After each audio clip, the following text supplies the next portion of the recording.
हे आपलं एक्झाम्पल आहे. 382 आपल्याला आपल्या अबॅकस शीटवर ऍड करून घ्यायचे. तर आपण ऍड करून घेतलेले आहेत. आता आपल्याला काय करायचं आहे, 2 ने डिव्हिजन करायचं आहे. तर फर्स्ट राउंड मध्ये किती आहे, हे 30 आहे. मग 30 अवेलेबल आहेत का मग डिव्हिजन करायला, तर नाही आहेत. मग काय करायचं, डिव्हिजन पॉसिबल नाहीये. मग काय करायचं, तर स्मॉल नंबरने डिव्हिजन करायचं. तुमच्या टेबलमध्ये 30 पेक्षा स्मॉल नंबर म्हणजे कुठला नंबर येतो, तर 2 10 चा 20. मग 10 आपण ऍड करूया, हा 1 आणि हा 0 10 आणि लेस 20 करूया. लेस आपण 20 केलेले आहेत. आता आपल्याकडे किती शिल्लक आहेत, हे 10 आहे आणि हे 8 आहे. 18 बिट अवेलेबल आहे.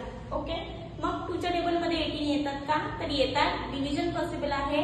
2 कितीचा, 2 9 चा 18. मग 9 आपण ऍड करून घेऊया आणि लेस आपल्याला 18 करायचे. लेस आपण 18 केले, राहिले 2 2 1 चा 2 1